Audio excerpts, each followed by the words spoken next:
Donc bonjour à tous, je me présente. Arunba, responsable de l'équipe certification des produits d'ameublement au FCBA, qui est le centre technique de la filière forêt, bois et ameublement. Alors, sur ce webinaire, hein, on va vous restituer un travail qui a été fait euh, avec le financement du Codifab sur une analyse des appels d'offres. En quelque sorte, on a regardé la structuration des appels d'offres, on a pris une photographie de l'existant en remontant un peu sur l'historique pour voir ce qu'il en est, qu'est-ce qui est demandé en termes de critères, comment les appels d'offres sont structurés et qu'est-ce qu'on peut en tirer en termes d'enseignement. Puis on reviendra dans un second temps sur les témoignages avant de finir sur les outils qui sont proposés. Donc j'avance dans ma présentation. Donc le sommaire, hein, je reviendrai rapidement sur l'objectif qui nous a conduit à faire ce travail. On passera rapidement sur la méthode, mais qui permet en quelque sorte de comprendre comment on passe d'une base de données publique qui traite de tous les appels d'offres à un fléchage sur notre sujet d'intérêt, qui est le mobilier professionnel. On fera une analyse statistique et économique des résultats. Puis, il y aura un témoignage de l'entreprise LAFA Collectivité avant de finir sur les outils qui ont été mis en place avec les acteurs de la filière. On a un exemple sur le bureau sur lequel on pourra discuter. Puis, on finira évidemment sur les conclusions et les perspectives et la suite des travaux parce que c'est un sujet qui continue, qu'on continue de suivre ici à FCBA. Alors, juste rapidement sur FCBA, je pense que la plupart des personnes présentes dans cette réunion connaissent FCBA, mais je vais passer rapidement sur la présentation. Donc, je le disais, centre technique des filières forêt, bois et ameublement. On est sur trois missions principales, hein, la promotion du progrès technique. On contribue à l'amélioration et à la performance de la garantie de la qualité dans l'industrie, spécifiquement de l'ameublement, ce qui va nous concerner aujourd'hui, donc à travers de la certification, à travers nos laboratoires, en quelque sorte. Et évidemment, on met tout ça dans une filière qui va de la forêt au marché finaux. Sur le volet certification, quelques chiffres rapidement. On a environ plus de 2000 entreprises titulaires de la certification. On délivre plus de 3500 certificats par an il y a un suivi continu qui est fait environ 3100 audits par an. Et les marques de certification qu'on a, vous les voyez là, on a autant des marques NF que vous connaissez, des marques sur l'origine des produits, des marques de traçabilité du bois, mais aussi des marques sur lesquelles on intervient pour le marché américain.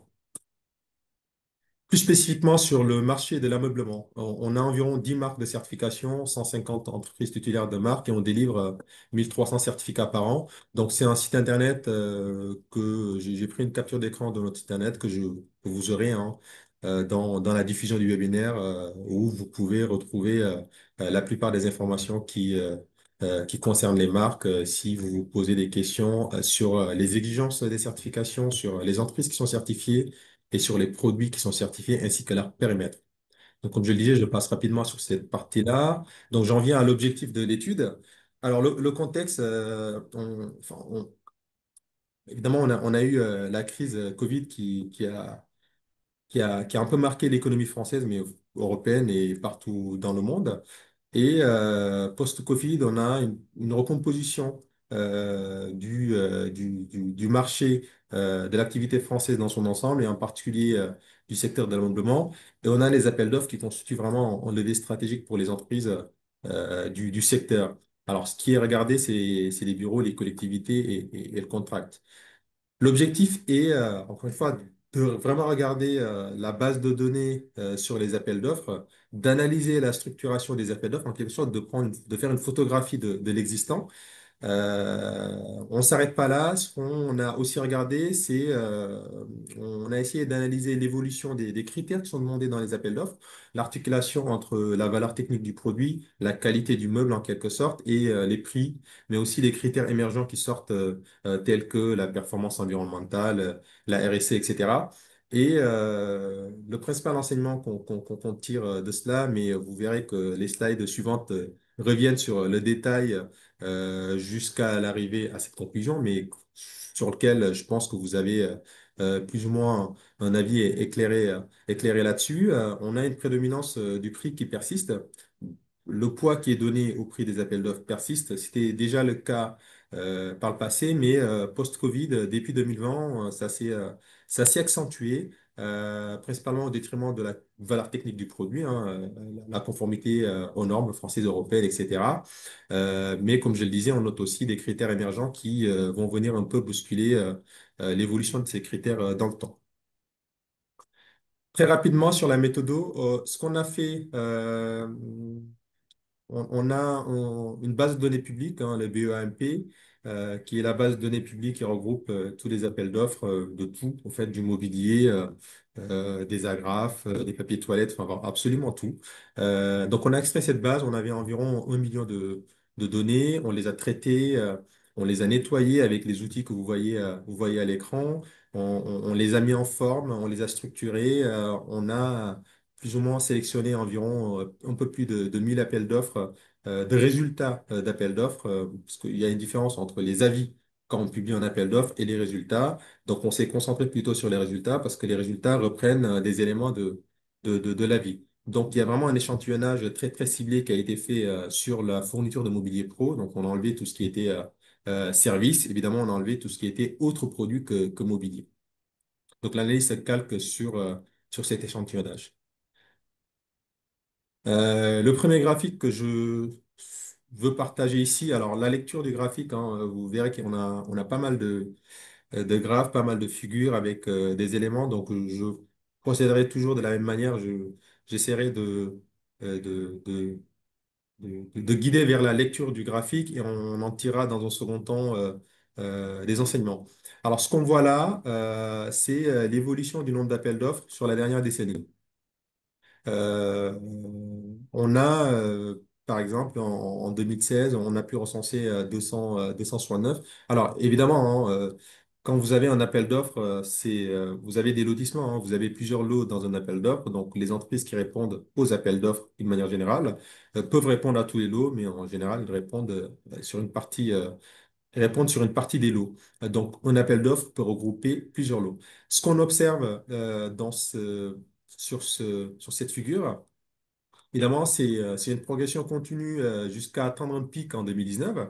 Donc, 2019 qui est une année importante pour le secteur d'ameublement où on a eu une activité qui était bien dynamique. Évidemment, après 2019, on a eu le Covid, le confinement et l'activité qui a fortement reculé hein, dans le secteur, mais vraiment partout en France et partout en Europe. Et ce qu'on observe aussi, c'est qu'il y a une reprise post-Covid à partir de 2021-2022.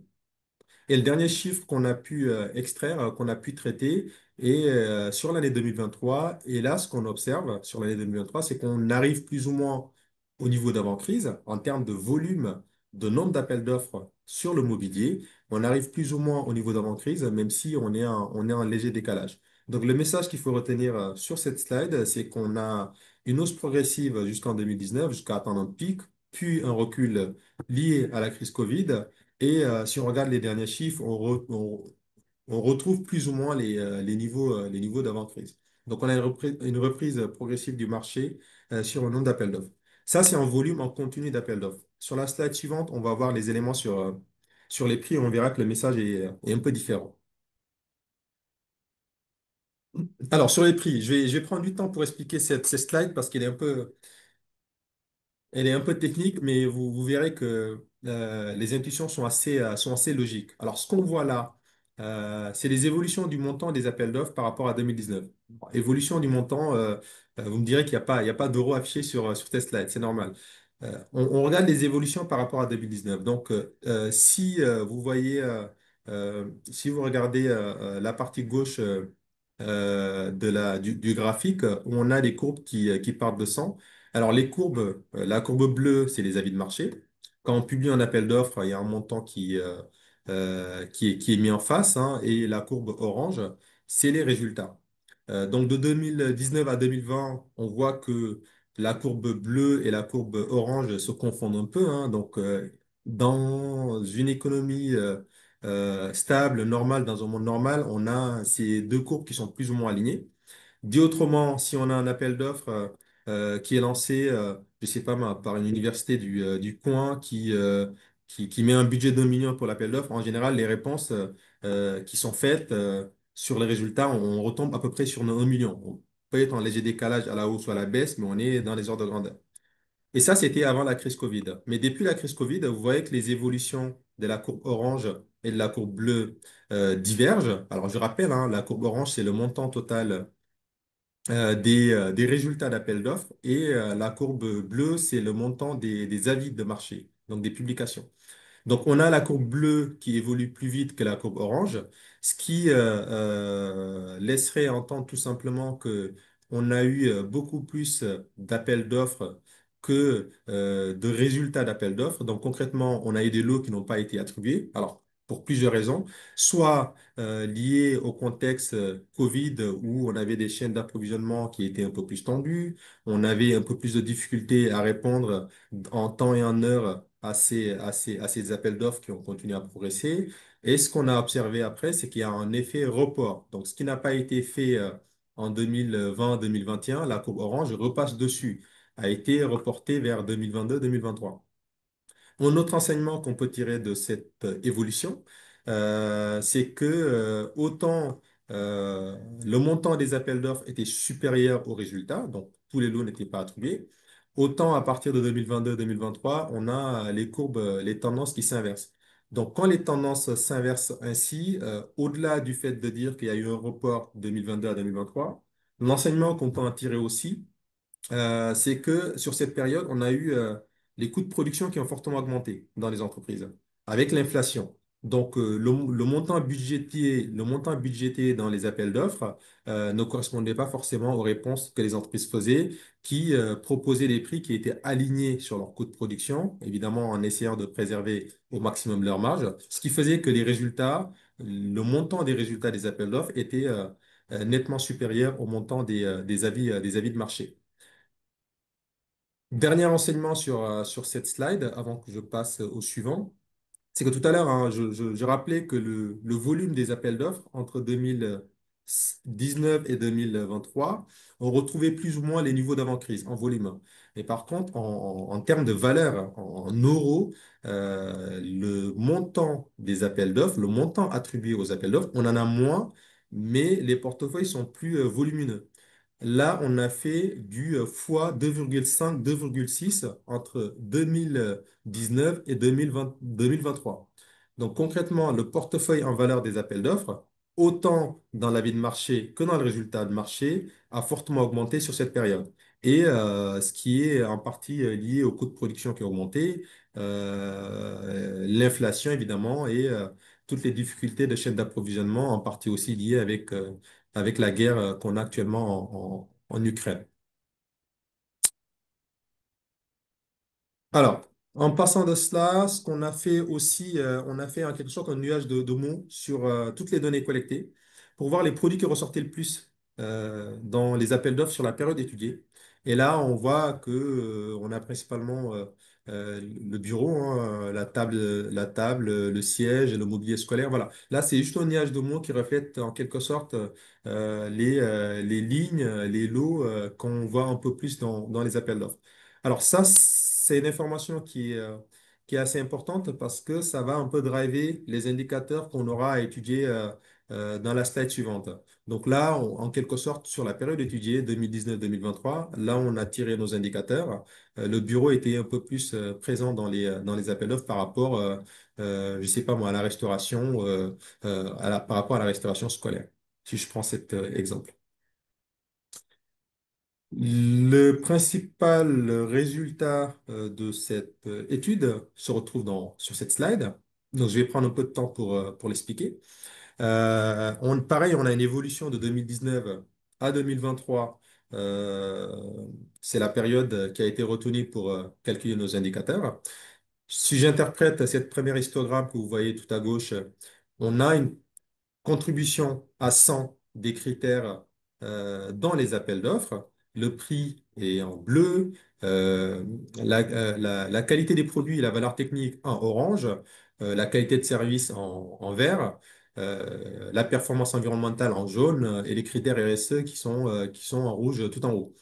Donc, ce qu'on observe, c'est que de 2019 à 2020 jusqu'en 2023, le poids des prix dans les critères d'attribution des appels d'offres est passé de 46% à 53%.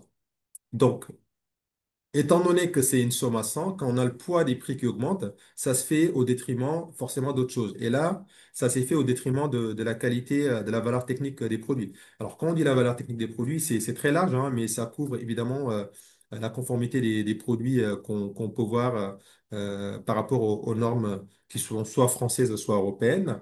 Mais aussi des sujets qui sont spécifiques liés à l'excellence qualité du produit à travers les certifications. On a un certain nombre de choses qui émergent de ce graphique. Autre enseignement qu'on peut tirer de cela, même si les briques sont assez petites, c'est la performance environnementale. La performance environnementale prend de plus en plus de place dans les appels d'offres, en tout cas si on considère une comparaison entre 2019 et 2023, donc avant crise Covid, pardon, et dernier chiffre qu'on a obtenu de 2023, donc qu'on peut considérer comme étant post-crise. Les critères sur les performances environnementales des produits prend de plus en plus de place. La dernière brique qui est la brique rouge qui est tout en haut, c'est la démarche RSE. On voit qu'elle est faible en termes de poids, mais elle est systématique et revient tout le temps. Donc, ce qui voudrait dire en termes de réponse ou en tout cas de stratégie pour répondre à ces appels d'offres, même si le poids est relativement faible des sujets RSE, on voit que ça revient quasi systématiquement désormais. Et dans un marché très concurrentiel avec une économie qui est un peu en souffrance actuellement, bah, ces quelques points de différence peuvent être très très importants dans les appels d'offres. Modulo, si on arrive à contrebalancer le poids qui est donné au prix. Donc, principal enseignement à retenir de cette slide, c'est on a une augmentation très sensible du poids des prix dans les appels d'offres depuis 2020. Pourtant, depuis 2020, on parle de plus en plus d'économie circulaire, de critères RSE, de proximité, de conformité aux normes françaises et européennes. Mais dans la réalité, on observe bien ce poids des prix qui s'accentue. Alors, un message quand même qu'il faut rappeler, c'est que ces indicateurs que je vous présente là, sur cette slide, reflètent la moyenne du secteur. Donc, on peut avoir des différences sensibles entre, par exemple, le secteur bureau ou le secteur du mobilier scolaire. Vous verrez que dans les perspectives, ce sera des points qu'on aura à creuser dans les mois à venir. Je reste sur un focus prix parce que c'est un élément qui est important et sur lequel les acteurs publics, la commande publique a pris des mesures. Euh, alors, je commence d'abord par interpréter ce graphique et je finis par les mesures qui ont été prises par la commande publique pour contrecarrer cette, euh, cette prépondérance des appels d'offres dans les critères prix. Sur ce graphique, ce qu'on observe, on a l'évolution de tous les appels d'offres où 100% du critère est affecté au prix. Il y a pas autre chose. On ne demande pas si le produit est de qualité, on ne demande pas si le produit est conforme aux normes, on ne demande pas s'il y a une démarche RSE, on ne demande rien. On met 100% du poids sur le prix. Alors, la plupart des appels d'offres qui mettent 100% du poids sur le prix rajoutent quand même toujours une phrase qui est de dire, attention, le prix n'est pas le seul critère d'attribution. Ils rajoutent cette phrase. Mais cette phrase est rajoutée, qui est informative, mais pour autant, factuellement, il y a pas d'autres critères qui est demandé sur lequel on affecte un poids. Et ça peut être assez problématique si ce poids, enfin, si le nombre d'appels d'offres est assez conséquent. Et pareil, hein, on a un enseignement sur cette slide d'avant Covid et d'après Covid. De 2016 à 2019, on voit que c'était autour de, allez, on est sur une moyenne de 8% euh, d'appels d'offres qui octroient 100% du poids au prix. Mais depuis 2020, ben, on a une forte hausse. On est passé de 15% en 2020 on est à presque aujourd'hui à un appel d'offres sur 5 qui octroie 100% du poids au prix. Alors, quand je dis un appel d'offres sur 5, je ne distingue pas le portefeuille d'appel d'offres en valeur. Ce qui veut dire concrètement, c'est qu'on peut avoir des acheteurs occasionnels euh, qui n'ont pas l'habitude de passer par la commande publique, qui passent par la commande publique tous les 4 5 ans, qui n'ont peut-être pas forcément la bonne maîtrise du choix des critères qui sont demandés, qui prennent tout simplement ce qu'il y a sur étagère, ce qui a été fait il y a 5 ans, et ils le ressortent et ils demandent la même chose.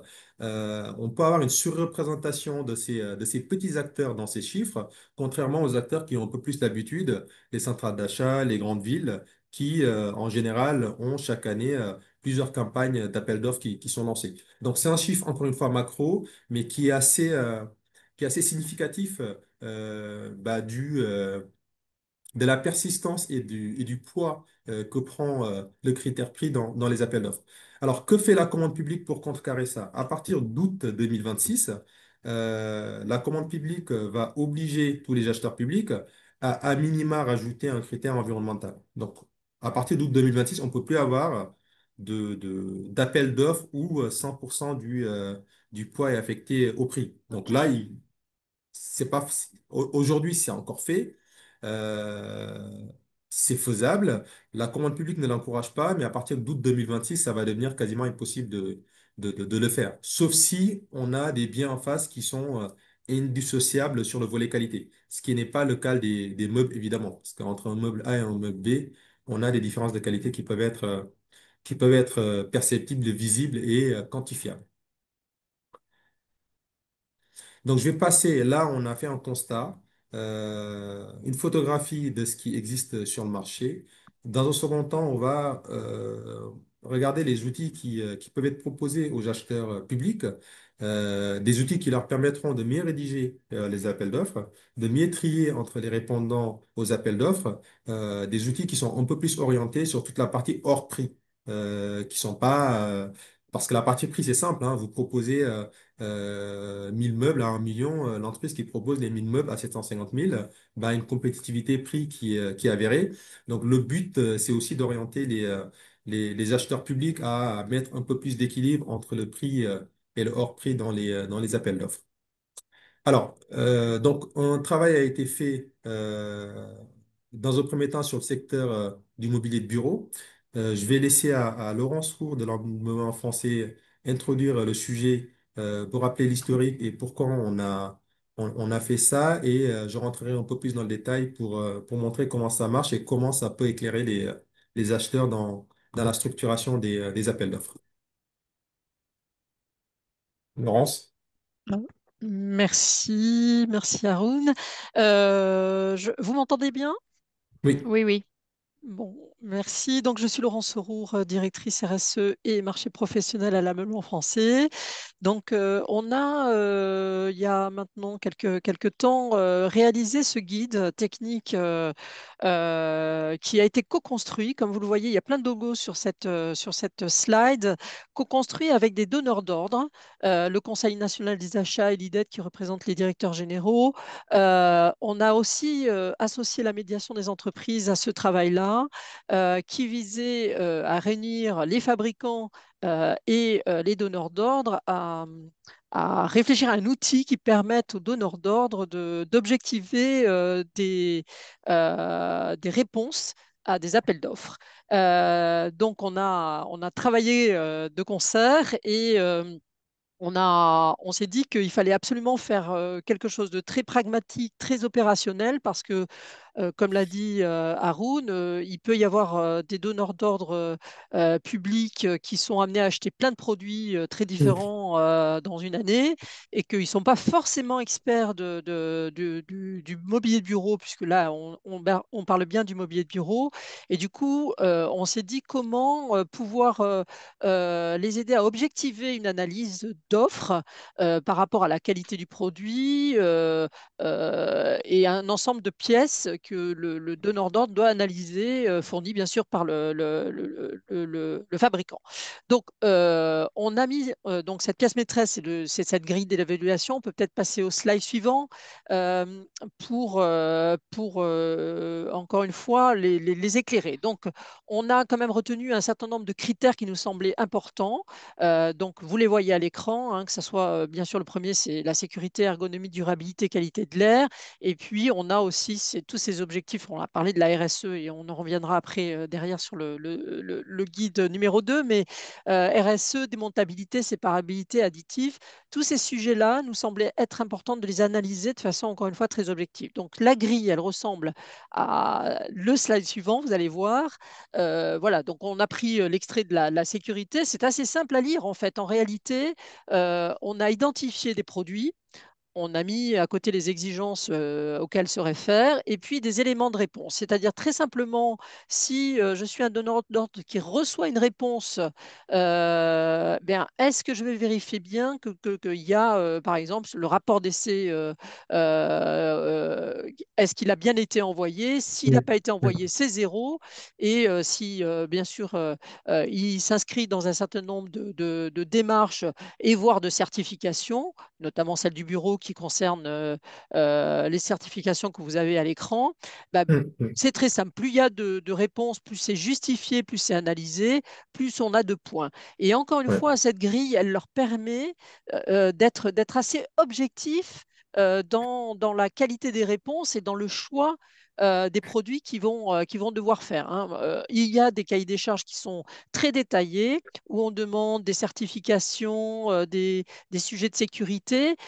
Donc, il faut forcément que la réponse et l'analyse à la réponse soient analysées dans la même rigueur.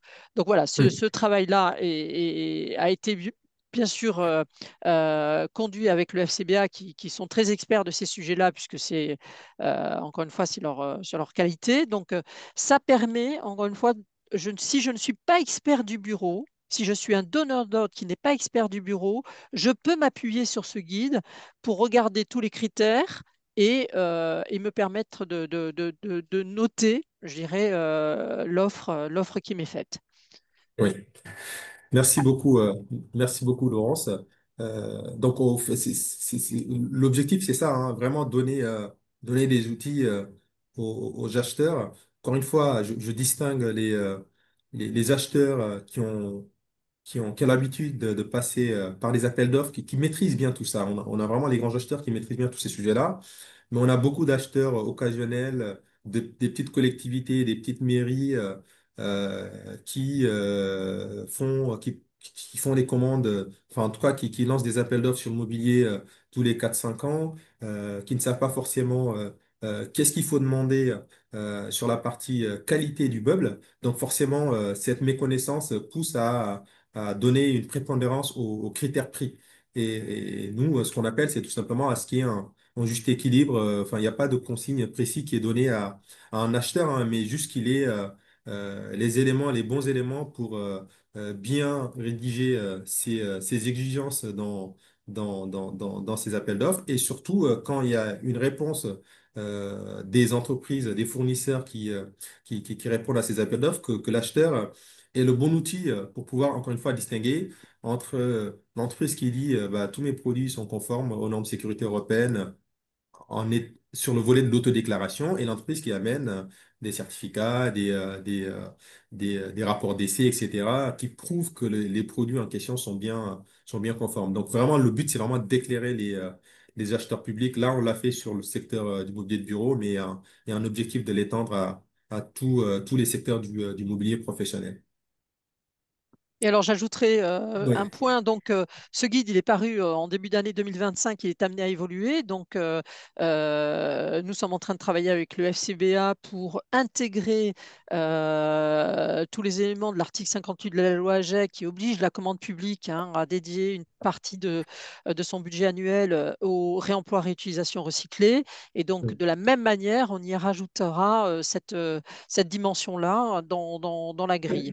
Un point aussi aussi, donc ce guide, il est disponible sur le site de l'Ameublement Français. Il est largement partagé avec les donneurs d'ordre, Mm. hein. On fait régulièrement avec le FCBA des webinaires pour leur expliquer la démarche.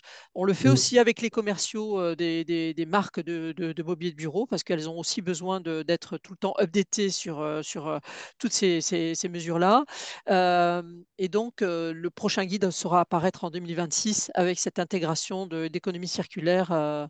Voilà, mais vous pouvez donc le trouver, le télécharger sur le site de la Meule en français. Super. Merci beaucoup Laurence. Euh, qu'est-ce qui est à retenir dans dans la restitution de cette étude Codifab, hein, je rappelle pour ceux qui ne sont pas forcément habitués, tous ceux qui sont adhérents au Codifab peuvent avoir accès à l'étude détaillée. Là, on a restitué les principaux résultats. Et les points à retenir, hein, je suis revenu à plusieurs reprises. Donc, il y a vraiment un, un avant et un après crise Covid où ce sujet concernant les critères des appels d'offres, notamment le poids important donné au prix, enfin, je pense que vous l'avez un peu tous constaté de manière micro au sein de vos entreprises, au sein de vos sous-secteurs. Là, on a une dimension un peu plus macro qui objective, au fait, qui quantifie les éléments sur lesquels vous travaillez au quotidien avec vos clients dans la réponse aux appels d'offres. Donc, ce critère s'est renforcé depuis 2020. Alors, on a quand même en deuxième position, la qualité technique des produits est quand même a perdu un peu de terrain relativement au prix, mais ce critère reste quand même important. On a quand même un tiers du poids des appels d'offres qui reste sur ce critère, donc ce qui est non négligeable, hein, et qui peut être un critère exclusif si les entreprises n'arrivent pas à prouver la conformité de leurs produits. Là où il y a un travail à faire, on l'a dit tout à l'heure avec Laurence, hein, c'est justement bien former bien sensibiliser les acheteurs pour qu'ils puissent faire la différence entre toutes les réponses qui leur sont données.